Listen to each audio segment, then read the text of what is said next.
And greetings, everyone. Welcome to Lyndhurst Community News. Today is October 24th. Halloween's just around the corner. We've had sunshiny, beautiful days, very dry out there. So we're in a drought, and we're under a fire warning for wildfires. You know, that can happen in the Meadowlands. So just be careful. Be careful if you're igniting anything outside. Now, normally I start off with the sports. We're going to get to the sports because the Bears had another phenomenal week. But I want to lead off with this because I think this is very important. Now, you've heard me discuss the affordable housing laws. Some of you have heard that. That's from previous episodes. And last week, the Department of Community Affairs, which has been tasked with determining each town's fair share of affordable housing units, and they released their new numbers on this past Friday. Now, this is why you see apartments going up everywhere, not just Lyndhurst. You see it going on in all surrounding communities. It's because we have no choice. We are bound by this law to produce affordable housing. And what this new fourth round has done is they have a new calculation. So they changed their calculations because Lyndhurst, now this is I have some good news here because I know none of us like this because A, we're not in control of it, the state is, and B, it doesn't seem to work out in our favor most of the time. But according to the new calculation, Lyndhurst's outstanding need for units is 366. So that's 366 units that Lyndhurst has to build. Not that the town builds it, but we have to have that. This is why I discussed with you the builder's remedy lawsuit. This is why towns have to work with developers when they come in and purchase properties. You can't just say no to them because then under the law, they will appeal under builder's remedy to the county, let's say. And the judge is going to say, okay, well, how many units is Lyndhurst short? He or she is going to see 366, and he's going to rule in favor of the developer. But, and that's not the worst part, what's really bad is if they win under that builder's remedy lawsuit, they can completely bypass our local zoning laws. So they can pretty much do almost whatever they want. Now, luckily, there aren't too many developers out there who want to really hurt the communities like that. But remember, the application from Vivos was appealed to the county under builder's remedy. Those were the apartments that were proposed behind the Bogle building on Valleybrook Avenue. And he had come back a second time. He bought the house next door. He had a bigger piece of property, and he even reduced the number of units. And residents were there showing their anger, and they were against it, and they were protesting it. And the planning board voted it down. And then he appealed. The problem now is we don't know what the settlement is. It hasn't been made public. That's being discussed among the attorneys. But once it's made public, I'll certainly be reporting on it here. But the problem is that you're going to probably wind up with what he wanted to do originally. He's definitely, because he can get more units, he will take more units. And this is a learning lesson. This is why we have to understand that we just can't say no to these things. We'd love to say no. Nobody wants to keep building more and more apartments. Yet we recognize that affordable housing is needed. That's for certain. But here's the other bit of good news under this new fourth round that's come out. They are giving higher priority to housing. So in other words, among those 366 units, we can make senior affordable housing, veteran affordable housing, and disabled affordable housing. And I think that's something we could all agree upon. Now, don't forget, we've got the Lincoln School property. Lyndhurst established a redevelopment committee. That report is not out yet. Not sure when that report is going to come out, and I'm not sure what they're thinking of or what their thoughts are. But who knows? Maybe that could wind up being apartments for veterans, seniors, and disabled. So let's hope so. Again, everybody's entitled to housing, and we understand that. But I have a problem with when the state steps in and pretty much ties our hands like this. Because you could have apartments showing up in any neighborhood now, anywhere, and they could do it. And again, all we can do is try to negotiate with the builder. But if the builder has the time, the patience, and the money, they could wait. They could appeal. It may take 2 years, but they could do it. And hence, that's why you're going to see what's going to happen with Vivos. I don't know. I've heard nothing about it, but I'm telling you that I did hear that they're in the process of settling. And, of course, that's where both sides just have to agree with how the settlement will be written. So that's where we are, folks. That's what's going on with apartments. Still nothing has come in on the Lyndhurst Diner property. We have zero idea what is going there. The person whoever bought it has yet to even come in and have a conversation. Kind of amazing to spend all that money and then sit on it. But you have to be prepared that they may come back with apartments. And that is an acre because it's not just the Lyndhurst Diner. It includes the old Churchill's Carpet next door. They knocked that building down. And the home behind it on Kingsland Avenue. So it's about an acre.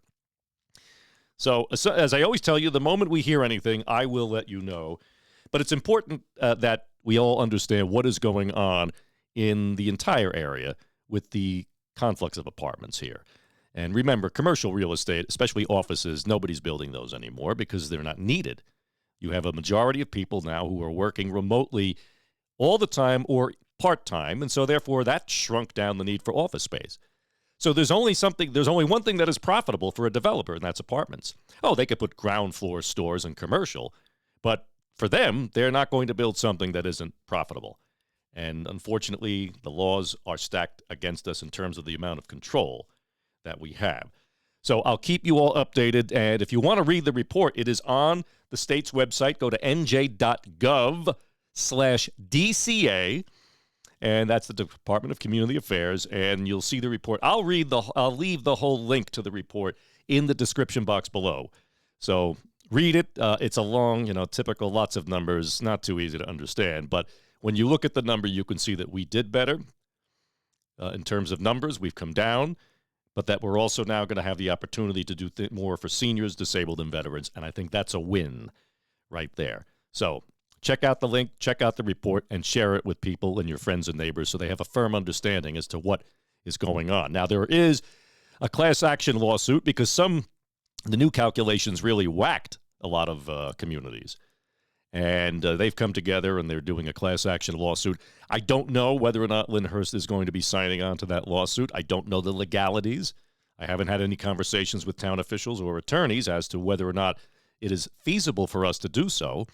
But if it is feasible, I think it's advisable to do so. But that's just my opinion. And again, I'm not there on the inside to get the information. But I will share as soon as something's public, I will share it with all of you. All right, now on with the news. All right, now this is important as well for senior citizens. We have New Jersey offers a property tax freeze. You have to qualify. You have to fill out paperwork, but the deadline to do so is Halloween, October 31st. So if you don't know about that, if you're a senior citizen, you can have your property taxes frozen, and the state will make up the difference between the amount that you pay versus the amount that the house is assessed for to the township. So that's important to let anybody you know that the deadline is on Halloween. Now, how do you do this? Very simply. You call Cheryl down at the tax assessor's office. Her number is 201-804-2490. Ask for Cheryl or stop on down and see her. They're located in the construction department, which is in the basement of the Town Hall Annex. That's on the corner of Tontine and Stuyvesant Avenue. You could walk in through the cellar door there, and Cheryl will give you the paperwork. But hurry up, time is running short. All right, now another great win for the Bears. Their sixth win in a row. And actually the first time in the last 5 games, they didn't let their opponents score one solid touchdown. They were complete shutouts. But this past Saturday, in one of the games leading up to the playoffs, the Bears beat Pompton Lakes 31-6. And it was a great, great game. In fact, I'm going to read some highlights from the game here, courtesy of Jason Bernstein from New Jersey Advanced Media for NJ.com. So Sean Bellinger, our senior here, ran for 3 touchdowns and also threw for a score as Lyndhurst rolled to its 6th consecutive win, 31-6, as I said, victory over Pompton Lakes in Pompton Lakes. They played there. So Bellinger's first touchdown, an 8-yard run in the second quarter, put Lyndhurst 6-1 in front for good at 10-6. Bellinger, who completed 8 out of 18 passes for 148 yards and an interception, tossed a 30-yard touchdown pass to Randy Leon in the third quarter. The senior, who ran for 85 yards on 13 carries added fourth-quarter rushing scores of 5 and 15 yards. Victor Kanjuk paced the Lyndhurst defense with 4 sacks and 11 tackles, including 3 for loss. Thomas Awida and Anthony Amaro each recovered a fumble, and Nate Boyd recorded an interception. Pompton Lakes, which is 3-4, took a 6-0 lead on Anthony DiMartina's 15-yard touchdown run. It was just the 3rd touchdown Lyndhurst has allowed all season, and the 1st since its season opener against Beckton on August 29th.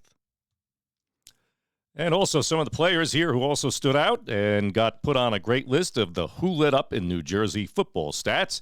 We have congratulations to Victor Kanjuk, who is now number 5 in the entire state, and Anthony Andronopoulos, who is now number 10. So congratulations, guys. Great work. And congratulations also to Logan Stitzer, who last week was named the NJIC Defensive Player of the Week for Week 6. So what a great season for the Bears. It's so exciting. And this Friday, they're going to be home, and they're going to be facing off against Park Ridge. And that kickoff is at 6:30. However, it is also senior night, and those festivities begin at 6 p.m. So make sure you get there. It's going to be a nice, beautiful week again. Great weather, no rain anywhere in the forecast.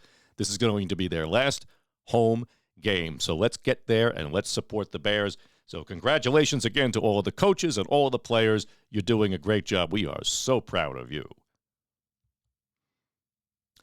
Okay, and boys soccer, they beat Leonia 3-0, and then they went on to beat Cliffside Park 6-2 to advance to the BIT semifinals. A great season for the soccer boys right there. And the girls volleyball, another great couple of wins here. They beat Riverdale in the second round with a score of 25-16, and the second round 25-14. And then they also beat St. Mary's in 3 games, 22-35, 25-23, and 25-14. Congratulations, girls. And girls soccer beat Secaucus 6-0. So congratulations to all of our wonderful athletes here, all the Golden Bears, and all the coaches for doing their best. That's all we could ask, is that they do their best. Because when you do your best, you make your family proud, your school proud, and your community proud. All right, the Halloween Parade. The annual Halloween Parade will be this Saturday, October 26th, with a rain date, which doesn't seem will be necessary, of Sunday, October 27th. Now, the festivities will begin at 1 p.m. in the Town Hall Park, which is on Delafield Avenue, and that's where the trick-or-treaters will assemble for the parade. Now, every child is being given a goodie bag, and there will be a photographer from Mini Make Believe, to take free portraits of the children from 1 to 2:30 p.m. So, again, it's going to be a beautiful day, a little cooler, but hey, it is fall, and it's almost November. So make sure if you have children or grandchildren, come on down, and if you don't, make sure you stand there and watch them. The kids love the attention. It's a fun day for all. And let's see, Halloween night at the Lyndhurst Polish Club, the Polish American Club. Get ready for a thrilling Halloween night at the Lyndhurst Polish American Club on October 26th, featuring live music by Pez Head. This spooky bash includes a costume contest with prizes, plus complimentary beer, wine, soda, and a light buffet, all, and this is amazing, all for just $25. Doors open at 7:30. Grab your tickets now and join them for an unforgettable evening of music, fun, and a festive, frightful night. All right, now for tickets, I'm going to leave the link to an Eventbrite site where you can purchase the tickets. Adult admission, as I said, is $25. And if you're under 21, it's only $15. So if you got some kids, bring them along. Everybody likes a good Halloween party.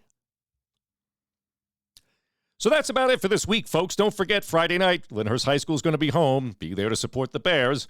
And Halloween's around the corner, and it's a fun time this year. You know, a fun time of the year for everybody. Can't believe how fast the year is flying. It's going to be Thanksgiving before we know it, and then you know what comes next, Christmas. So expect the Christmas decorations at the stores to be rolling out right after Halloween. And remember, always, as I remind you from the Lyndhurst Volunteer Fire Department, to make sure you check the batteries on your smoke detectors and your carbon monoxide detectors. They save lives. In fact, the other day, prime case, we had a fire, a house fire, an electrical fire in the wall. And thank God the Lyndhurst Fire Department was there in a blink of an eye, and they were able to contain it. Thank God nobody was hurt, and everybody was fine. So that's how important that is. They do save lives.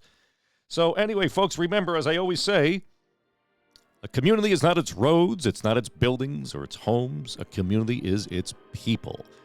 Let's all get to know our neighbors, look after our elderly neighbors. We always have a history of taking care of one another. That's what makes Lyndhurst the great community it always has been and always will be. Until next week, this is Brian Haggerty saying, God bless you and God bless Lyndhurst.